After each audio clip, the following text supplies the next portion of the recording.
Stay album was March 2007, and the 10th official Simply Red studio album.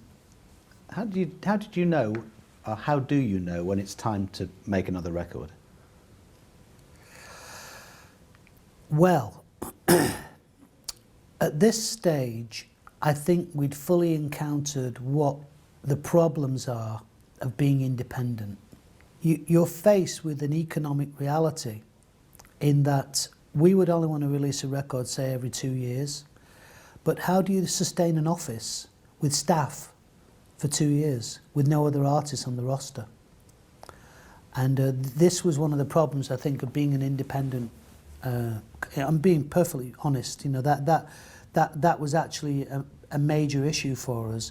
And so when we came to release this record, we really needed to have success with this. You know, I really tried very hard to compose hits. I wanted to have hits. We were very lucky. The album was #2 in the European charts, all over Europe, and you know, we had a really good success at a time when the industry, the music industry as such, was in a very weird place. It was, you know, record sales were dropping dramatically, and it just was, you know, very odd. I think this is an underrated album. I really do. I expected more commercial success with the song Sona Over You, which ironically now is one of the, I think it has over 2.5 million hits on YouTube and is considered by our fans to be one of our best songs. You know, it's a firm member of the set list when in the Simply Red tour that we did consequently. And I'm very proud of this album. I think it's a strong album. I think it's very underrated. I think 2007, March, and presumably when you were writing this record, there were quite a lot of things wrong with the world. We didn't quite know it yet. We weren't quite heading for recession, but maybe that sort of time in the music business, people were really sort of failing to learn lessons that they should have. Well, it was also one of the major reasons why I ended Simply Red. You know? I think it deserved more, and I just thought, okay, I'm getting the impression that people don't want to hear what we do anymore. And I thought, right, I'll stop then. So I did. You've changed your mind since, in that you do know people want to hear your songs and see you perform them. Yeah, I suppose they might do, but I sort of felt quite good about it actually. You know, when I decided to stop, I sort of thought, well, you know, you've got 10 Simply Red albums. You've had a, you know, good career from 25 years. It just seemed like a really good point, you know, numbers-wise, 25 years, 1985, 2010, you know, adios. And so I felt quite good that that was the last Simply Red album because I was very proud of it. I thought we'd done some good work. 2007 though turned out to be a very good year for you. Well, yeah, and in fact, again, that was another reason probably why I called it a day with Simply Red, because I didn't want to be a long-distance daddy. I wanted to be around. My father was incredibly diligent with me and brought me up by himself. And it made me, I guess, you know, if you've had a bad upbringing, it comes out. If you've had a good one, you hope that comes out too, you know. And I think I had a very strong instinct at the time to say, I am going to be around. I'm going to wipe your bum. I'm going to cook you breakfast. I'm going to be there for you. And that's exactly what I've done. And I have a great pleasure from doing it. I'm still doing it. You get so much back there, don't you? Well, yeah. I mean, I see how stable she is emotionally, and you know, having the two of us with her all the time, and it's just a great thing to do. in your life. You know, I've never done it before, and it's a beautiful thing, and I have no regrets whatsoever about making that decision with Simply Red because of the reasons I stated. Now, those were the main reasons why I did it. Stay is the song of a man in love, though, isn't it? Yeah, I don't want it to go away. You know, I was onto a good thing. And I remember I wrote that song in Paris when we had an apartment in Paris, and Dave Clayton came over for the weekend, and Gabriella had morning sickness. It's quite funny actually, because we went to the market that morning. There was a lovely market at the back of the house on Avenue President Wilson, and I would go there shopping. There's a great fish market there. Monsieur Lorenzo, this guy was called, and he would always insist on opening a bottle of wine at midday on a Saturday afternoon after I'd bought the fish, and then he'd start giving me all this other fish.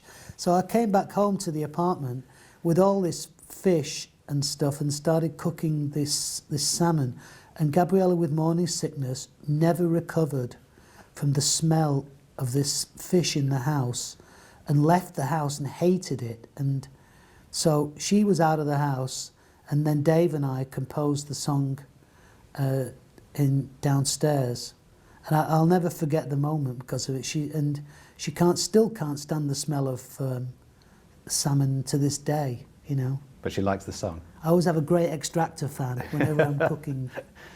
But she likes the song. Oh yeah, of course, of course. There's a lovely cover on this record, which is a song by the great Ronnie Lane. Well, what a prediction that was. I can't almost believe it, you know. I used to play that song before I went to sleep at night. I used to have an old record player. I'd put the arm up and it would just keep playing and playing until I got tired, and then the plug socket was down by the side of the bed, so instead of taking the record off, I just pulled the plug out so I didn't have to get out of bed. And who would have then thought that a few years afterwards that I'd actually be performing the song with the Faces on stage, replacing Rod Stewart? How utterly bizarre, you know. I still find that amazing that I would choose to record a song and then a few years later I'd be there performing with the artists, replacing the lead singer who made it. It just was completely mind-blowing. Debris is a great song, though, it's a beautiful song. It's such a great songwriter. They're so simple, but you know, I think of that, and especially in Ooh La La, and then of course the work that he did with the Small Faces too, which is genius. Some great work. I remember speaking to Rod around the time when you were about to do the Faces gigs, and he was dead chuffed you were doing it. There was no sort of, to my reckoning, any hesitation that, you know, he wasn't doing a gig with his own band. Well, you had to be almost a member of the diplomatic service to get that one right, you know, because it was a very tricky situation. It's not like, say, Paul Rodgers doing Freddie Mercury, for obvious reasons. You know, Rod was still around and is still very much around. And I felt I just had to tell the truth. You know, I was standing in for him. I was just kind of, because the guys, they wanted to play together. They really did. And just as a music lover, going into rehearsals with them, I'd be sort of closing my eyes and I'm listening to what's behind me, and they sounded exactly the same as they did in 1972. And what a thrill. I mean, again, as a fan, I just thought, this just doesn't get better than this. This is just, I'm in heaven. I've arrived. You know, it was just glorious. They are incredible songs, aren't they, that 1970s Faces era? Yeah. Good to sing? Good. We actually went down to see Bobby Womack play, me and Kenny and Ron, and we met Rod there. And, you know, Rod was great about it. You know, he was very cool about it. Little Englander is quite a lyric. Had somebody really wound you up at that point? Well, you know, there is a very smug self-righteousness about the Little Englander, isn't there? You know, the not in my backyard type of person. There's a lot of great things about the English, the British character, but I think I just wanted to capture some of the kind of the negative sides to our character. The opening thing is about road rage and the way we are, and we don't like people who we perceive to be as big-headed, or sometimes we think somebody's big-headed who basically is just telling you the truth. So, I was just trying to express the negative sides of the English character. I think you did it quite well. Yeah. And a final question, just touching back on what we discussed about the Faces and seeing the Rolling Stones. You've been doing this getting on for 30 years, I guess, and they've been doing it for 50 plus. Do you think that you'll still be performing these songs from this album and others in a couple of decades' time? Do you like the idea of that? Well, they can wheel me out for bar mitzvahs and anniversaries, and I don't know. I don't really know. I don't know. Do you feel at a disadvantage in that it is you, and yes, you have some really great people around you, but it's you, whereas in the band, like the Faces or the Stones or many others, there's a bunch of people supporting each other when things get tough or decisions. You've hit the nail on the head. That's my favourite question thus far, because that has been the biggest challenge for me. It wasn't planned this way. I wanted my John, I wanted my Paul, I wanted my Mick or my Keith, whichever way you look at it. And the problem was with Simply Red is that there was no other songwriter in the band. We didn't plan that. I didn't know that. I kind of, when I first started in 1985, I thought the songwriting was easy. I thought anybody could do it. And it slowly emerged as we went on to the second album that I was the only person writing the songs. And I was the only person that journalists were asking to interview. And then I was slowly kind of extracted from the rest of the band. And then that created its own kind of internal politics. And the worst part of it was like you walk into a room and they stop talking. The kind of silent treatment, this kind of isolation. And I think that's one of the reasons why for the first few years I was such an angry young man, because I felt that I was getting battered by both sides. I was taking a lot of heat in the press, but then I was also getting a lot of heat internally. I wasn't getting the support that I think I really deserved, And it made me very kind of defensive, a little bit paranoid, and then outwardly aggressive, because it was kind of like me against the world, and I'm just constantly in this kind of situation. So that's why the question is so pertinent, because you don't really have that kind of support structure around you, because when you've got another songwriter in there, it's you, both of you against the world. Or in the case of the Beatles, like three geniuses against the world, But the thing is, they all fall out and get divorced anyway, or they kind of have these incredible love-hate relationships. But you've just got to accept what you're given, and I came to terms with it, I suppose, around about the Stars album. That's when I really started to see, well, look, you're just going to have to accept that this is the way it's worked out for you, that you're the main guy. And the truth is, I didn't really want to be, but that was my lot. Hasn't been bad though. No, I can't complain. That's a grumble. I have a fundamental need to make music. I have a love of music. I've had that love of music since I was about 3 years old. And if the pleasure comes across in the grooves, then I really hope that would relate to people. This album, Stay, was pretty much recorded at the same time as Simplified. And I just had to sort of sift through how we were going to do it. And when I had to do the proof for my book, it really refocused me on what I should be doing, what the mood should be, I think, the tone for what the album should be. It's a more unified record than the last one. It's got a specific sort of direction to it.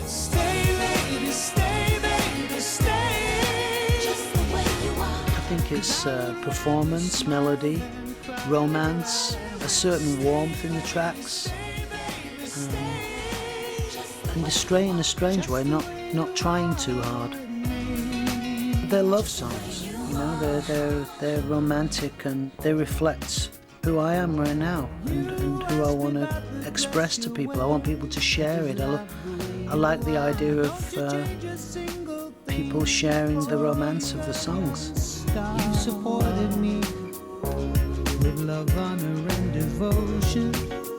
There are moments, aren't there, between lovers and between people who are together where a momentary gesture just suddenly makes you think how important that person is to you, or you just want somebody to stay just the way they are at that moment, almost like the way in which you capture somebody on a photograph and you just go, look, just stay, this is so perfect, this moment right now, that just stay exactly as you are. This would be great if you could do that. Just the way you are. Of course, it's a dream, but most romance and romanticism is based upon fantasy and wishing and yearning. Stay with me. Well, the first 3 tracks on the album came with the last session that we did. The one that sticks in my mind was when Andy Wright came in with The World and You Tonight. He played it and I thought, oh, this is going to be lovely. It's an unusual style of a song for me because some of my friends have sort of said it sounds a bit like Roy Orbison sometimes, or it sounds something like the 60s, or it just sounds unusual. And with a track like that, it's sort of hard to put something before it, and it just seemed natural to put it at the head of the album. And life could be so wonderful. I can be romantic and sincere and warm, but I'm very much concerned with trying to write what I perceive as the truth. I'd like to think that I've got a reality check. You know, life is not a bed of roses. It's mostly a bed of roses for me in many ways, but in other ways it's not. I started out being in a band wanting to be the next Beatles or the next Rolling Stones because that was all I knew.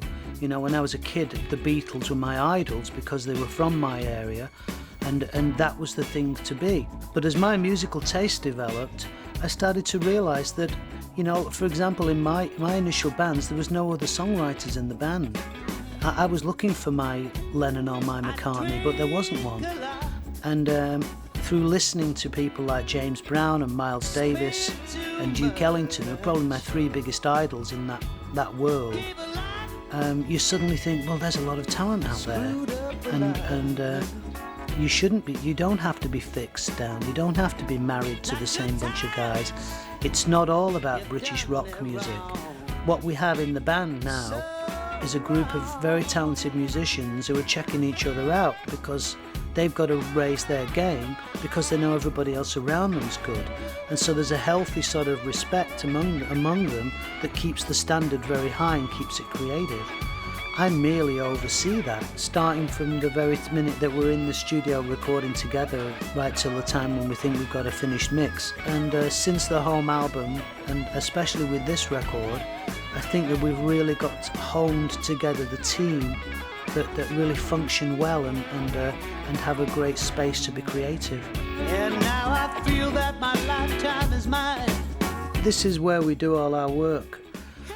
Since I set up the independent label, we do our own recordings in here, and this is where we do the mixing. If you could see, there's a room in there where all the band's set up. We set up the drums and the bass and the basic keyboard sound and a guitar, and I'm doing a guide vocal. So then we go through the arrangement and try and muscle out the arrangement, and then what we're looking for is a performance from the bass and the drums that's a definitive bass and drum thing.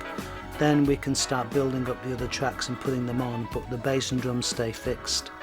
That's generally how it works, and then I'll do a vocal towards the end of it. And yeah, that's it really. That's why I bought the house. There was a studio in the back, and I thought, right, I'm in here. That's it. 'Cause I'm so not over you.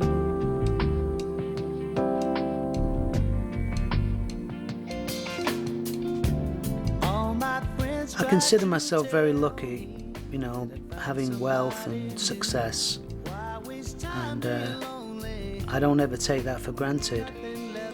but even people that have that can encounter difficulty with relationships and with their profession and their work, and you know, everybody has problems, and everybody has good times and bad times, and just if you're writing songs about it, you try and express that, you know.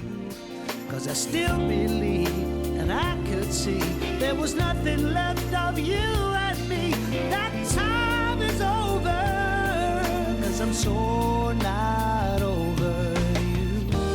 Now I've found a way to keep you there beside me, to where my love won't be denied.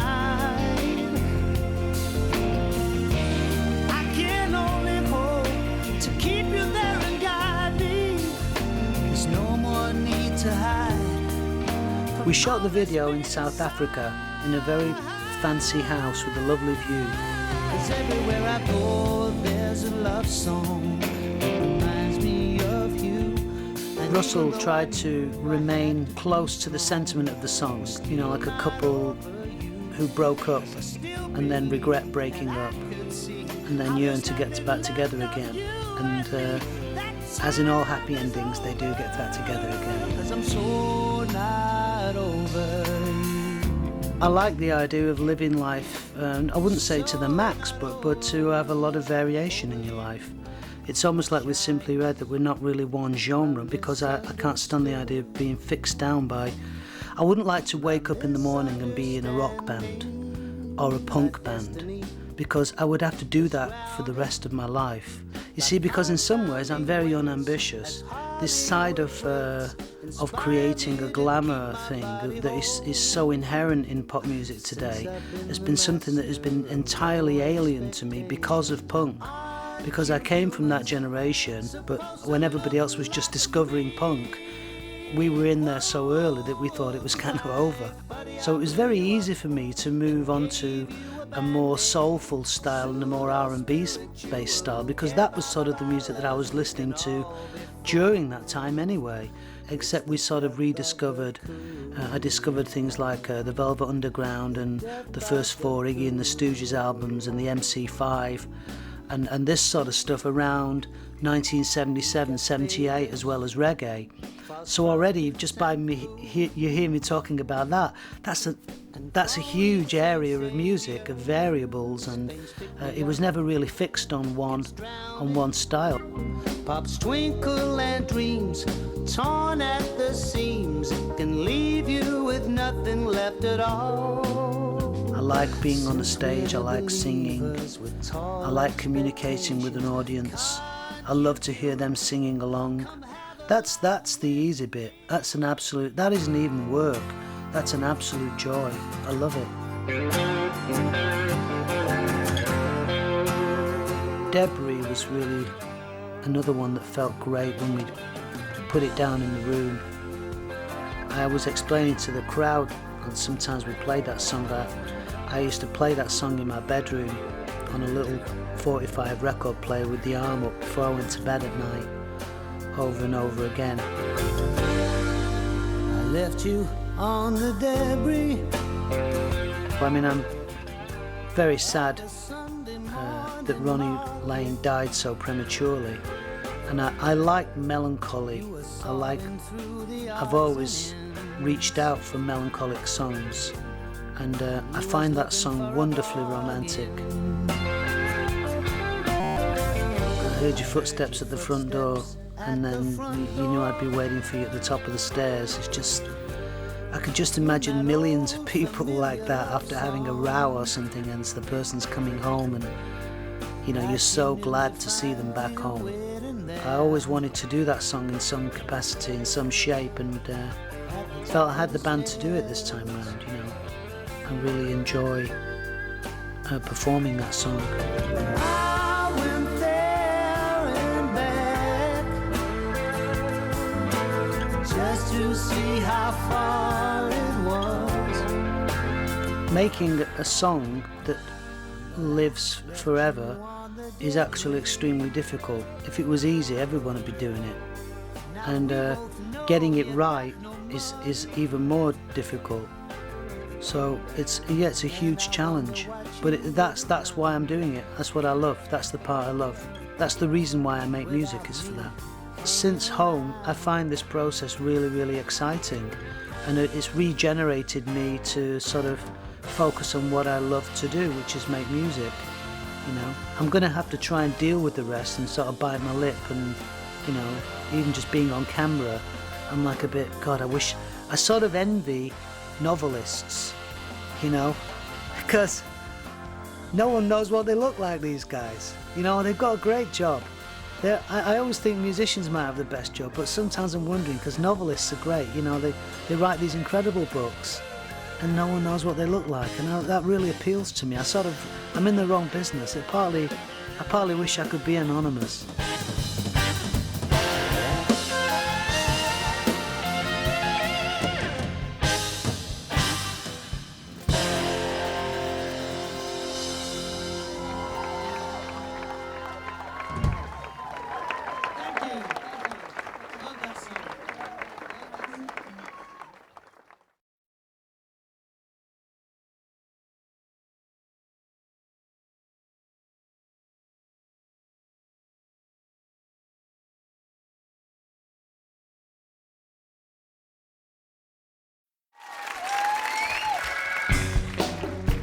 Here she comes again,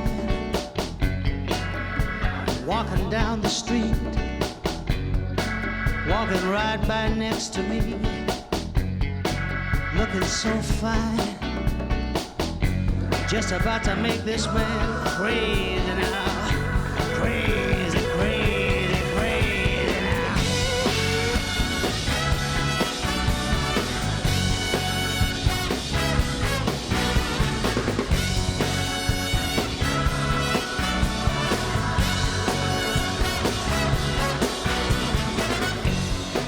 There came a time in my life, a time to move along, left alone once more again. Yes, I loved her. Images abound in my mind, they paint you like I love you. Now I know I found you.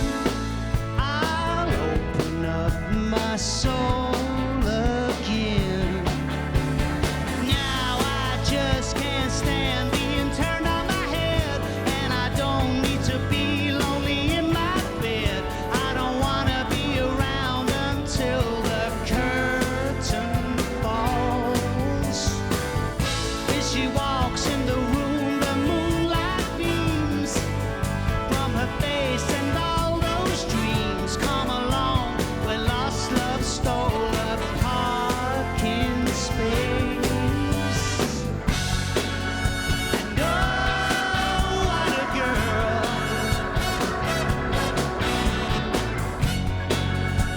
Oh, what a girl. What a lady. Images abound in my mind, painting you like I love you. Now I know I found you. I'll open up my soul for sure. Now I just can't stand being turned on my head, and I don't need to be lonely in my bed. I don't wanna be around until the curtain falls. When she walks in the room, the moonlight beams from her face, and all those dreams come along when lost love stole a parking space. And oh, what a girl.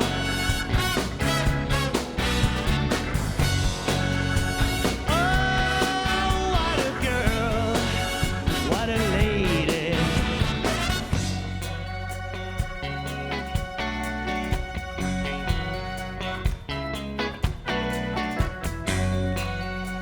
Here she comes again, walking right by next to me, smelling so sweet, looking so fine, just about to make this grown man crazy now. Crazy, crazy, crazy now.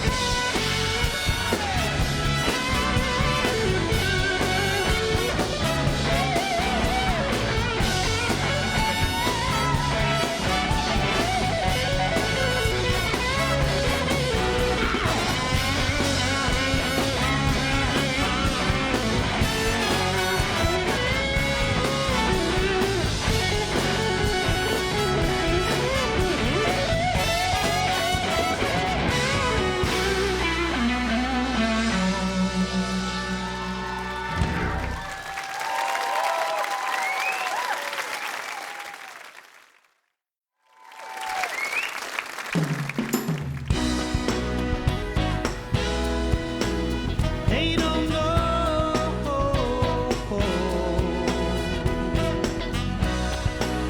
They don't know.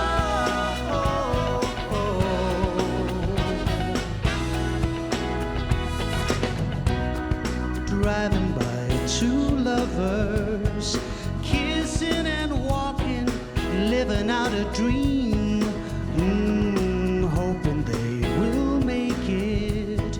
Beauty out of sync in a crowded city scene.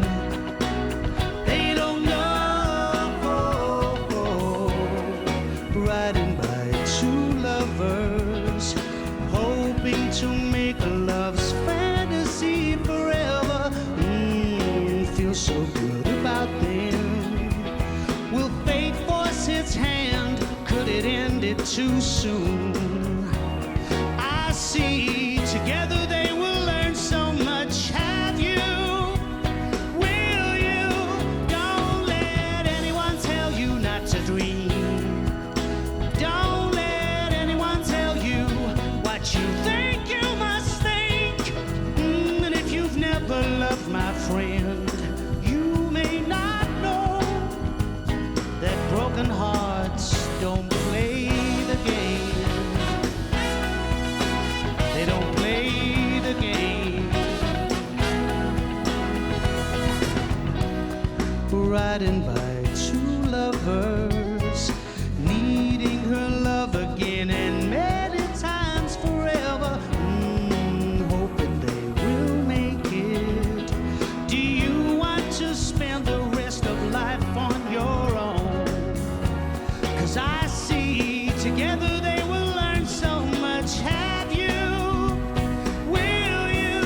Don't let anyone tell you not to dream. Don't let anyone tell you not to think. And don't let anyone tell you what you think you must think.